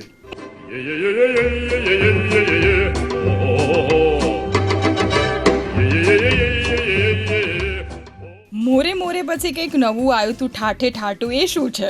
એ મેં દીધી હતી ગાડી પાછળ. કારણ કે હું મોરા હું નથી મોરામાં તો ભૂકા નીકળી જાય. પાછળ દઈ દો ને તો આગળ ખબર ન પડે. સમજો ગાડી પાછળ દીધો એટલે એ મોરે મોરે પછી ઠાઠે ઠાઠું કંઈક નવું આવ્યું હતું, મેં એવું સાંભળ્યું હતું ખરે. હું જ બોલ્યો હતો કીધું મેં મોરો નથી દીધો પણ ઠાઠે ઠાઠું દીધું એટલે પાછળથી દઈ દીધી સીધી ગાડી. અને ઘણું બધું નુકસાન થયું ગાડીને. અને એવું બન્યું મારી ફોર્ચ્યુનર જે ગાડી સાથે ટેન્કર સાથે પટકાણી. પછી મેં અહીંયાથી ફોન કર્યો દરબાર છે બીજા જ છે. મેં કીધું ભાઈ મને લેવા આવો ને, તમારા ગામના પાદરમાં એક્સિડન્ટ થયો છે મારો, મને હરોજ મૂકી જાઓ, મને વાગ્યું નથી. મને કઈ જગ્યાએ બીજા ટેન્કર ઊભો છે ને એની પાછળ દીધી. કીધું મને કીધું મારું ટેન્કર છે. તો તમે ન આવતા કીધું કાં બીજું એટલું બધું નુકસાન છે તમે જોઈ નહીં શકો દરબાર, હું તમને કંઈ આપીશ નહીં. દરબાર કે હું ના આવતો તમે ત્યાં દઉં. એને ફોન કર્યો એનું ટેન્કર હતું ઠાઠે ઠાઠું. કલાકાર જ્યારે કલાકાર બને છે પહેલાનો સમય અલગ હોય છે અને કલાકાર બન્યા પછી એનું જીવન બહુ અલગ હોય છે. તો કલાકાર બન્યા બાદ એ જીવનમાં શું ગુમાવે છે? ઘણું બધું ગુમાવું છું. કલાકાર એક સારો બાપ નથી બની શકતો. કલાકાર પોતાના બાળકોને ક્યાંક ફરવા લઈ જાય જાહેરમાં કે કંઈક તેડીને ફરે એવું દાખલો નથી. કલાકાર સારો ભાઈ નથી બની શકતો. 4 મહિના પહેલાં અમે તારીખો લીધી હોય છે, અમને ખબર નથી હોતી કે અમારા ભાણેના લગ્ન આવવાના છે. અને ભાણેના લગ્ન આવે અમે જઈ નથી શકતા, બેનને દુઃખ લાગે છે, અમે બીજાના ભાણેના લગ્નમાં ગાતા હોઈએ છીએ. એટલે કલાકાર સારો ભાઈ નથી બની શકતો. કલાકાર વ્યવહારમાં નથી, અમે ક્યાંય સગાવાળાના પ્રસંગો તો નથી શકતા. કલાકાર તહેવારમાં નથી, આઠમ દિવાળી હોય અમે અમારા પ્રોગ્રામમાં જોઈએ છીએ. એટલે કલાકાર જે માને છે એવું નથી હોતું. કલાકાર ઘણા બધી માથું કર્યું હોય છે. આજ તમે દેવું દેખાય છે એવું નથી.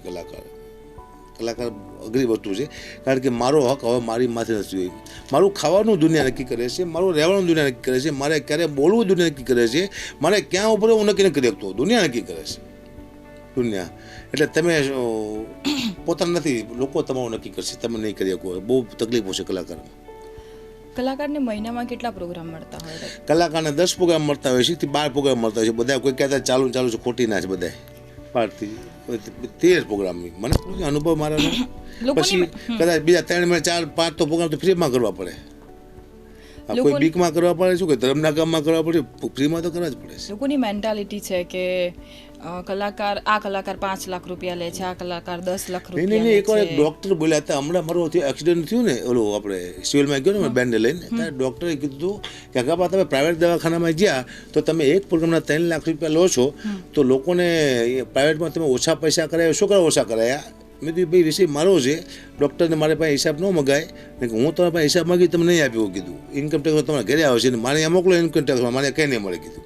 હું 3 લાખ રૂપિયા લેતો હોય ધારો કે, તો 15 પ્રોગ્રામ ગણી 15 તારીખ 45 50 લાખ રૂપિયા થયા મહિને. 12 5 60 6 કરોડ રૂપિયા થયા 12 મહિનાના. તો 20 વર્ષથી પ્રોગ્રામ કરું હું, 10 વર્ષથી કરું તો 60 કરોડ રૂપિયા થયા 10 વર્ષના. તો 60 કરોડ રૂપિયા મારી પાસે અત્યારે હોવા જોઈએ. મેં ડૉક્ટરને કીધું તું મને ખાલી 5 કરોડ રૂપિયા આપ અને બધું તું મારું લઈ જા, મારે કંઈ નથી જોતું, બધી સંપત્તિ મારા છોકરાએ તું લઈ જા, જે બાથી કીધું. ખબર છે કલાકાર કેટલા મફત પ્રોગ્રામ કરે છે, ક્યાં જાય છે, શું કરે છે. એટલે ડૉક્ટર આવું પૂછ્યું, મને દુઃખ લાગ્યું, પણ તારે આવું ભાઈ રો પૂછાય, ખોટી જગ્યાએ પૂછ્યું ભાઈ.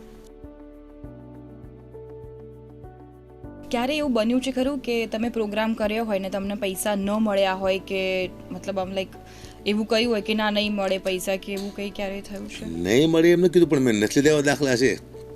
હા, એક બાપુ હતા, એનો પ્રોગ્રામ હતો અને 51 ગામને જમણવાર આપેલો અને મારો પ્રોગ્રામ રાખેલો. બાપુને આશા હતી કે પ્રોગ્રામમાં જોયું ને ગોળ બોર આવે છે એટલે 51 ગામમાં જમણવાર છે એટલે ઘણું બધું ખર્ચો નીકળી જાય છે. પણ અહીંયા આગળ કંઈક 7,000 રૂપિયા ગોળ નહોતો આવ્યો. પછી બાપુ પાસે પૈસા હતા નહીં એટલે મને આપણને જાજા પૈસા આપણને મારા ગ્રુપ સાથે બધા કલાકારો બધા મહેનત કર્યા હતા. બાપુને એકમાં જર્જરી આવી જાય, નડકાઠો હતો કદાચ. મને કહે બા તમે થોડા બે હું થોડોક સોનું બનવું છે એવું હીરો મૂકી દઉં. એ બાપુ પૈસા નથી કે ના. મેં તો મીઠું કેટલું છે, 50 મણ મીઠું લાવ્યા હતા બાપુ. મેં તો એક મારું કામ કરો, મારા પૈસા નથી જોતા, પણ 51 ગામને તમે જમાડો છો, એ ગામ લાયક નથી. 7,000 રૂપિયાનો તમારો 1 લાખ રૂપિયાનો નાખીએ કે ગામને તમે શું જમાડો છો? આ મીઠું પાછું મોકલો, મારે પૈસા નથી જોતા એમ. અને સાધુના પૈસા એના આંખમાં આવણા પાડીને હું શું લઈ જાઉં ભાઈ?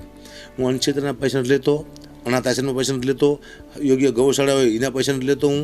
એવા ઘણા બધા છે, વૃદ્ધાશ્રમ એના પૈસા નથી, સાધુના પૈસા નથી, તો બ્રાહ્મણના નાનું ઘર હોય છે એના પૈસા. આવા મારા ઘણા બધા છોડી દેવાના ભાવ હોય છે, આટલા લોકોના હું પૈસા નથી લેતો. અત્યારે જે ડાયરા થઈ રહ્યા છે એ સારા છે કે પહેલાના જમાનામાં જે ડાયરાઓ થતા હતા એ વધારે સારા? પહેલાના જમાનામાં ડાયરા સાથે સારા હતા. કંઈક પામમાં મળતું, દિવાળીબેન ભીલ, લાખાભાઈ ગઢવી, ભીખુદાન, કાનજી પોટા, બારોટ, ઘણા બધા કલાકાર. આપણે બ્રાહ્મણમાં પણ ઘણા બધા કલાકાર હતા. પ્રફુલ્લદેવી દવે, સારા કલાકારો હતા.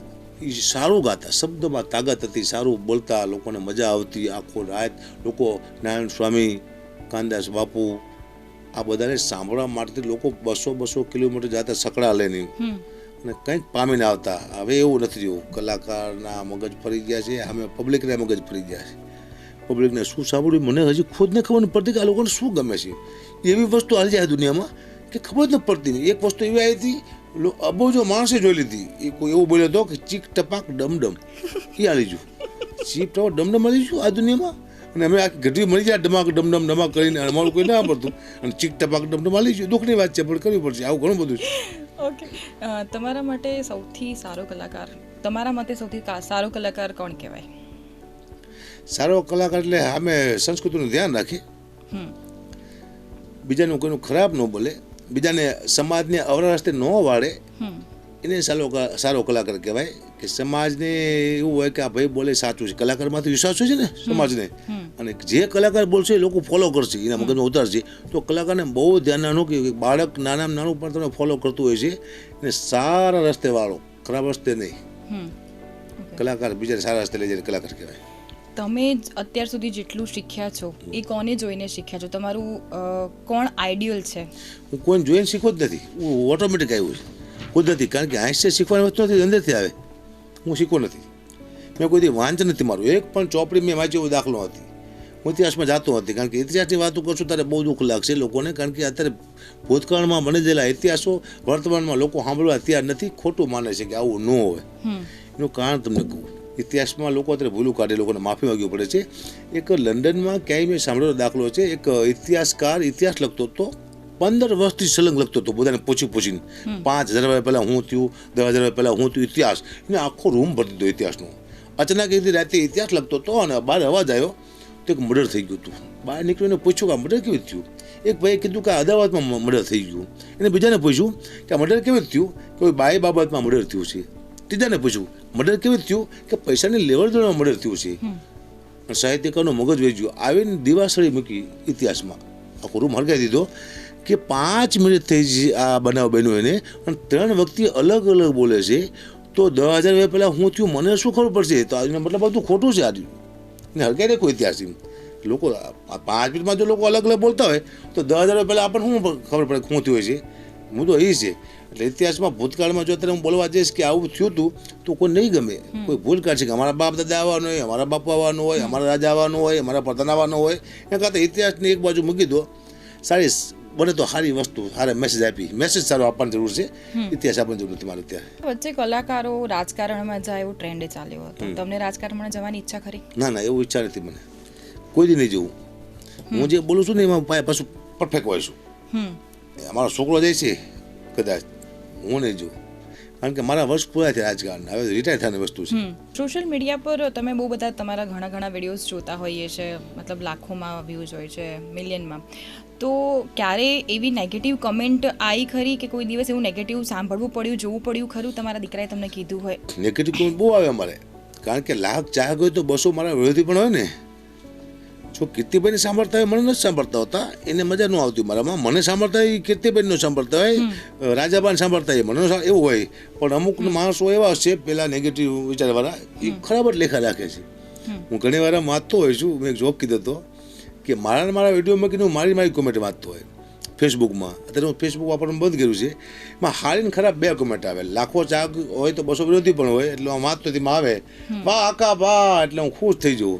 વાહ ચારણ, વાહ હવજ, વાહ ગઢવી. ત્યાં નીચે આવે શું હાલી નીકળ્યો, શું હરામખોર. એટલે હું મોડો પડી જઉં, કારણ કોને લીખ્યું છે. એમાં ફેક આઈડી વાળા જડતા નથી, પણ મેં 2 તેને ગોતી લીધા હતી, મારા હગાવાળા નીકળ્યા. મારા મામા દીકરો કહી દીધો કોમેન્ટમાં, દુઃખની વાત છે પણ કરવી પડશે. હવે હું જોક કહેતો હોય છું, કોમેન્ટ ખરાબ આવે જ તે, ખરાબ આવે તે. આ તો જોક કીધું મેં, પણ એક મેસેજ આપું છું. કોમેન્ટ ખરાબ લખતા હોય નહીં કે કોમેન્ટ તમે જ્યારે ઇન્સ્ટાગ્રામમાં કે ફેસબુક કોમેન્ટ લખો તો કલાકાર પાસે બિલકુલ ટાઈમ નથી વાંચવાનો, ક્રિકેટર પાસે નથી, બોલિવૂડ પાસે નથી, સાધુ સંતોને કોમેન્ટ કરતા એની પાસે ટાઈમ નથી. ત્યારે તમે કોમેન્ટ લખો ત્યારે તમારી દીકરી જોતી હોય છે, તમારી બહેન, તમારો ભાઈ, તમારું કુટુંબ, તમારો સમાજ.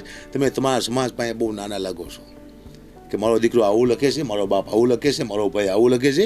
કોમેન્ટ તમારા પોતાના વાંચે, અમે ક્યાં વાંચી છીએ? તમે ખરાબ ગાય લખો, તમારા દીકરીઓ, તમારા બહેન, બધા તમારા ફ્રેન્ડ હોય છે ફેસબુકમાં, ઇન્સ્ટાગ્રામમાં, તમને તમારા જ સાંભળે છે કે અમારો આવો નાલાયક દીકરો છે, અમારો નાલાયક બાપ છે, અમારો આવો નાલાયક ભાઈ છે, જે આવું ખરાબ લખે છે. કોમેન્ટ લખતા પહેલાં વિચારવાનું કે પોતાના માણસો આપણને જોવે છે, અમારી પાસે ટાઈમ નથી.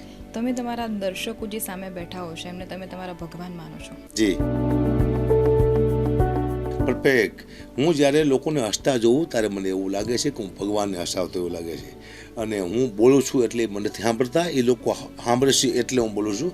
હું જે કહી છું, મારા દર્શકો, ભારતના નાગરિકો, જે ભારતની ગુજરાતી જનતા મને જોવે છે, એને હયનું હું કલાકાર છું. અને મને કોઈ દી એવું નહીં થાય કે હું કંઈક છું અને કોઈ દી અભિમાન નહીં આવે, કોઈ દી હું એવી વાત નહીં કરું જે ગુજરાતી જનતાને, ગુજરાતના મારા ચાહકોને દુઃખ લાગે, એવું કોઈ દી નહીં કરું. પણ મારા ભગવાન હોય તો માત્ર ને માત્ર અત્યારે મને જોઈ રહ્યા છે, મને ડાયરામાં જોવે છે, એ મારા ભગવાન છે. એ છે તો હું છું. ઝીરોમાંથી હીરો બનાવે, હીરોમાંથી ઝીરો બનાવે પબ્લિક. તમે હાસ્ય કલાકાર ન બન્યા હોત તો શું હોત? હું ઘંટી ચલાવતો હતો, ચેલ તો કંઈક તો કરવું પડે જ ને. પણ સારો માણસ ન હતી પાકાભાઈ, હાસ્ય કલાકાર ન બનાવ્યો. કારણ કે મારી પ્રગતિ કરવાની ઈચ્છા હતી ને, તો પ્રગતિમાં કાં તો ખરાબ કામ કરો તો આગળ આવો, કાં તો સારું કામ કરો તો આગળ આવો. પણ માતાજીની કૃપાથી હું સારા કામ બાજુ વળી ગયો. ખરાબ બાજુ વળ્યા તો દુનિયામાંથી પૂરા થઈ ગયા હોત. તમારું એક પેલું સોંગ છે કે તું મારો દરિયો ને કાંઠો એ તું, એ સંભળાવો.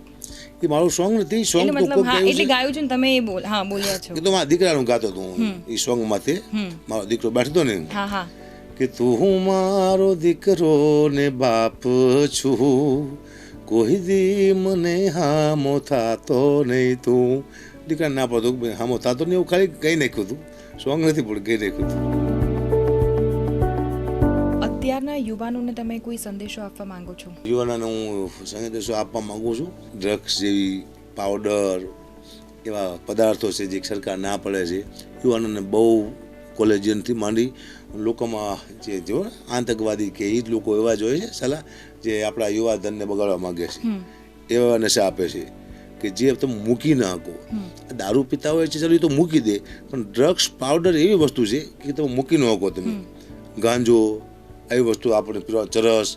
તો યુવાનોને વિનંતી કે તમારા મા બાપને તમારી માટે બહુ મોટી આશા છે, મારો દીકરો કંઈક કરીને આપશે, પ્રગતિ કરશે અમારી, અને ચાલો એવો ડફોડ મિત્ર તમારો થઈ જાય છે, એકવાર તમને મફત આપી દેશે અને તમને અવાજથી ચલાવશે. તમારું જીવન તો તમે પૂરું કરી નાખશો, તમારા મા બાપનું, તમારા પરિવારનું નુકસાન કરો છો.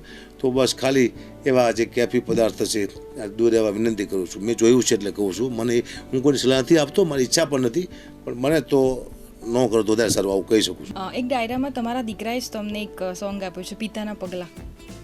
આવી ગયું બજારમાં? હજી કાલે જ ગયું મેં. હા, એટલે મને પૂછ્યું પપ્પા તમે આયા તો શું ફાયદો થયો ઘરમાં? મેં હું આવ્યો એટલે 7 વીઘા જમીન પૂરી થઈ ગઈ. કીધું હું જ્યાં જોઉં પૂરું થઈ જાય બેટા. હું મેં મજાક કરી.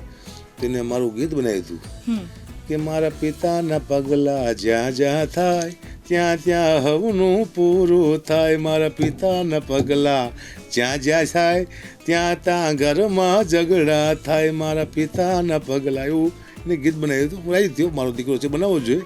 હું મારા બાપનું બનાવતો હતો, એના બાપનું બનાવે જ તે. આમ હામે છે, જેવું કરો એવું ભરો, વાવો એવો લણો. તમે ડાયરામાં જ્યારે પણ બી જાઓ છો ત્યારે તમારી સાથે કોણ કોણ હોય છે? તમે કોને કોને જોડે લઈને જાઓ છો? એક ગાડી ચલાવવાનો ભાઈ હોય છે, બસ 2 જ હોય છે અમે, બીજું કોઈ હોતું નહીં મારી સાથે. એટલે એ જ તમારો સાથી કહેવાય? એ સાથી, એકલો સાથી મારો તો સમય છે. તમને કહું છું ને, સાથી ક્યારે ભાઈ નક્કી ન હોય. સાથી ગમે ત્યારે સાથ છોડી દે, સમય સાથ નથી છોડતો. એકલો જાઉં છું, નોખો નોખો ફરતો હોય છું, પણ બહુ ખતરનાક વસ્તુમાં ફરતો હોય છે. એવા જગ્યાએ એવા ઇલાકા કે તમે આ ક્યારે ઉપાડ લેવું કોઈ ખબર ન પડે. એક ગાડી આડી પડે તમારી વાર્તા પૂરી થઈ જાય. આમ રેવલ મૂકી એટલે વાર્તા પૂરી થઈ જાય તમારી. છતાંય સફર કરીશ. છેલ્લે કોઈ સારા જોક્સ થઈ જાય 2-3 જેનાથી અમારા દર્શકોને બહુ મજા પડી જાય? શોખ સારા? તમારા તો બધા જોક્સ સારા હોય છે જેનાથી હસવું આવી જાય છે બધાને. ને દર્શકો તો મને જો રાજી જ થાય છે. હા, એક બેને હમણાં મારા 9 ફોટા પડ્યા. બેન મારા એકલાના 9 ફોટા કેમ પડ્યા?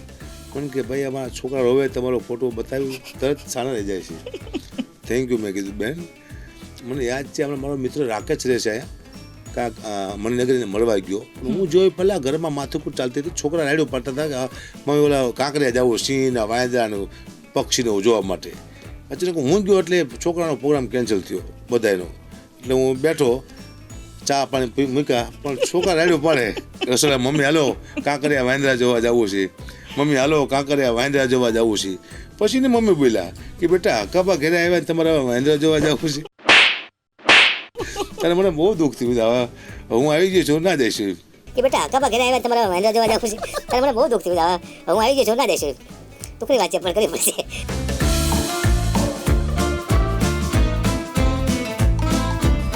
મોજમાં રહેવું છે એ વાળો થઈ જાય. મોજમાં રહેવું ન ફાવે ઘરમાં તો લોજમાં રહેવું પડે, ગરમી તો હોજમાં રહેવું, તલવાર હોય બુઠી પણ ફોજમાં રહેવું, ધંધો મળે કે ન મળે ને ખોજમાં રહેવું, નોકરી ન મળે રોજમાં રહેવું પણ મોજમાં રહેવું. બાય પાયા ખોદો, કડિયા કામ કરો, કોકના બૂચ મારો જીવનમાં, પણ જીવનમાં જલસા કરી લો, બાકી કશું છે નહીં. એક રમી નામની એક રમત આવે છે, તમે જોઈજો. બહુ લોકો હારી ગયા. ઓનલાઈન હું ના પડું છું, એ બહુ ચોક્કસ ના પડું છું કે રમી કોઈ રમતા નહીં, કારણ કે અદ્ભુત રમી છે, કોઈ જીતતું જ નથી ને. હું ખુદ નથી જીતો ને મેં એકવાર ટ્રાય કરેલી, કોઈ જીતતું જ નથી મારું. એની જાહેરાત બહુ સારી છે, મેં બનાવી છે. હું રમું છું સાહેબ, હું ભાડે રહું છું. પછી મેં મારા મકાન માલિકને શીખડાયું રમી રમતા. અત્યારે હું ને મારો મકાન માલિક બે ભાડે રહીશ, કારણ કે રમી તો રમી છે. સાહેબ તમે નહીં માનો, મારા મામા દીકરો જ્યારે રમી રમતા શીખો ત્યારે બહુ ગરીબ હતો, એ અત્યારે ભિખારી થઈ ગયો છે. એટલે ગરીબમાંથી ભિખારી કરી નાખે રમી કહેવાય, રમતા નહીં કોઈ. થેન્ક યુ સો મચ હકાપા ગઢવી બેનિફિટ ન્યૂઝમાં આવવા બદલ, અને તમે બહુ જ બધી જાણી અજાણી વાતો અમારા દર્શક મિત્રોને જણાવી તેના બદલ થેન્ક યુ સો મચ. ધન્યવાદ. દર્શક મિત્રો, ફરી મળીશું જાણીતા ચહેરા અજાણી વાતો સાથે. ત્યાં સુધી મને રજા આપશો. નમસ્કાર.